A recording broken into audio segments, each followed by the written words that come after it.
In this part, we're going to add a classic hit effect used in almost every 2D action game. A quick white flash when the enemy gets hit.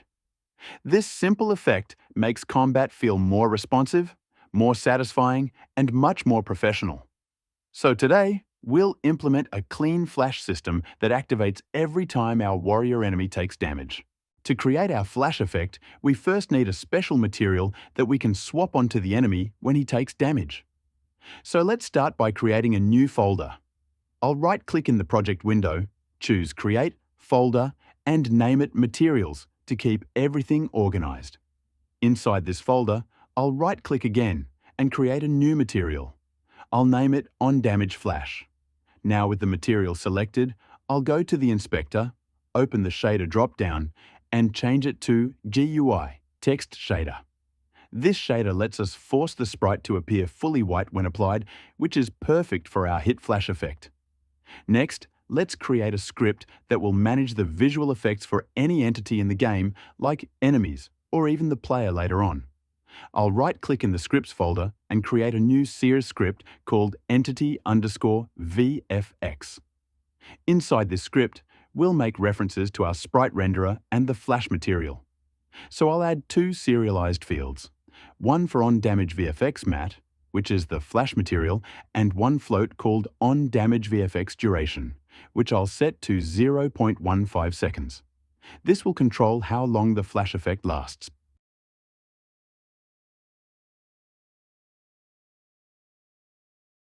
Now let's set up the logic that will actually trigger the flash effect.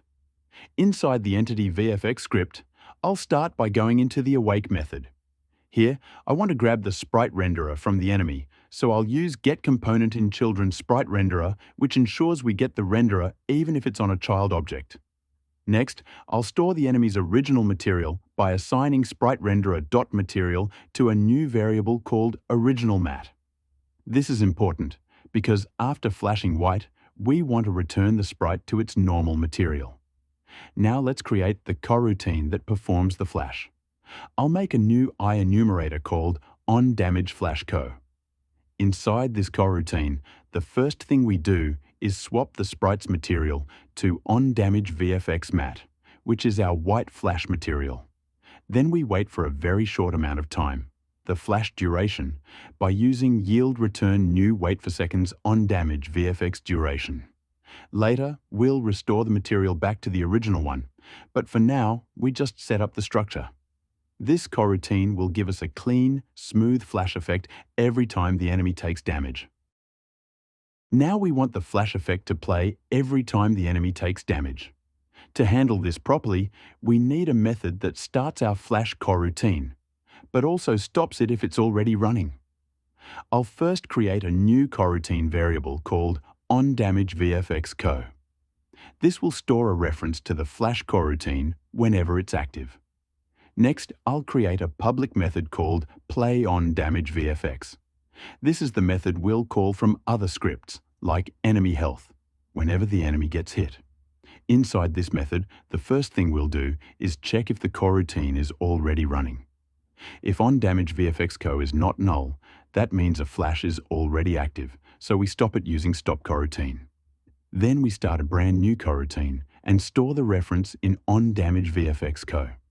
This makes sure the flash effect always restarts cleanly, even if the enemy is hit multiple times very quickly. Now that our flash system is ready, we need to connect it to the enemy's health so the flash effect plays every time the enemy takes damage. Inside the enemy health script, I'll start by creating a new reference to our Entity_VFX component. I'll call it EntityVFX. Then, inside the start method, I'll grab that component using getComponentEntityVFX. This gives the health script access to the visual effects system. Now inside the takeDamage method, right after we reduce the enemy's health, we simply call our method. This ensures the flash effect triggers every single time the enemy receives damage. Before we test, we need to make sure the warrior actually has the EntityVFX script attached. So I'll select the warrior enemy in the inspector, add the EntityVFX component, and assign the material we created earlier, the OnDamage flash material. Once that's done, the enemy is fully wired up and ready to flash when hit. And before testing, let's delete the 2 instance of the warrior and create a prefab.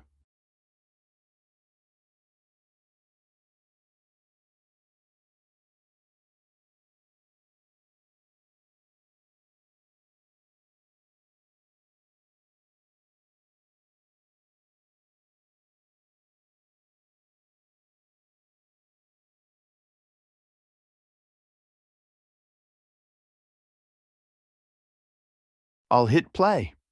And there we go. When the enemy gets hit, the white flash appears for a moment and then cleanly returns to the original material. This is exactly what we wanted. A quick, sharp feedback effect that makes hits feel impactful, but without permanently changing the enemy's appearance. The recoil works, the damage works, and now the flash effect works perfectly as well. Everything is looking great, and we can move on to the next feature. If you're enjoying the series so far, make sure to like the video and subscribe for more Unity tutorials. It really helps the channel grow.